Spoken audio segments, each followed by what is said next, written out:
The missiles have landed. Smoke is rising over the Venezuelan coast.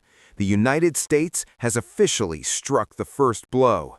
But while Washington celebrates a victory against drugs, the real silence isn't in Caracas, it's in Moscow and Beijing. Make no mistake, the attack on Venezuela was not just a slap in the face to Nicolas Maduro. It was a direct challenge to Vladimir Putin and Xi Jinping. For years, Russia and China have pumped billions of dollars into Venezuela, turning it into their fortress in America's backyard. Do you really think they will just sit back and watch their investment burn? If you think this is just another regime change like Iraq or Libya, think again. This time, the enemy has powerful friends, and those friends have nukes. Today, we ask the terrifying question, what will Russia and China actually do to save Venezuela? And are we looking at the start of World War III?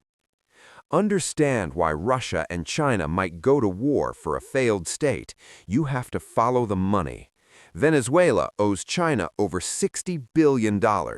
They owe Russia another $17 billion, but they didn't pay in cash. They paid in future oil shipments. For China, Venezuela is a gas station. For Russia, it's a strategic weapon. Rosneft, the Russian state oil giant, owns huge chunks of Venezuela's energy grid. If the U.S. topples Maduro and installs a pro-American government, Russia and China don't just lose an ally, they lose hundreds of billions of dollars and access to the world's largest oil reserves. They literally cannot afford to let Maduro fall. So, how does the Russian bear respond? History gives us a clue. In 2019, when the U.S. threatened invasion, Putin didn't write a letter. He landed 2 T-160 White Swan nuclear bombers right on the runway in Caracas. It was a clear message: we can touch you. In this new conflict, expect Russia to escalate. We won't see a full Russian army invasion. That's too far. Instead, look for the Wagner Group playbook. Elite Russian mercenaries, advanced S-300 air defense systems, and electronic warfare jammers will flood into Venezuela. They will turn the Venezuelan jungle into a nightmare for U.S. Marines. Russia wants to make any U.S. invasion so painful and bloody that Washington is forced to retreat. China plays a different game. The dragon doesn't need to send soldiers, it sends economic shockwaves. China is America's factory and biggest lender. If the U.S. escalates in Venezuela, Beijing could quietly weaponize the supply chain. Imagine a blockade of rare earth minerals essential for U.S. fighter jets and iPhones, or China dumping U.S. Treasury bonds, sending the dollar into a tailspin. China's strategy is simple. Keep the U.S. military busy in South America while they tighten their grip on Taiwan in the East. They will stretch the American empire until it snaps.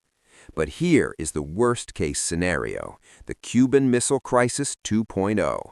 If the U.S. commits to a full invasion, Russia might decide to deploy their Zircon hypersonic missiles to Venezuela. These weapons can hit Miami in minutes and cannot be stopped. This would force the U.S. Navy to enforce a blockade, leading to a direct standoff with Russian ships. One wrong move, one accidental trigger pull, and a regional conflict turns into a global nuclear war. The Monroe Doctrine says stay out of America, but Putin and Xi are saying make us. The chess pieces are moving. The U.S. has made its opening move with the dock strike. Now the world holds its breath for the counterattack. Will Venezuela become the graveyard of the American empire or the spark for World War III? What do you think? Will Russia actually fight for Maduro, or will they cut their losses and run?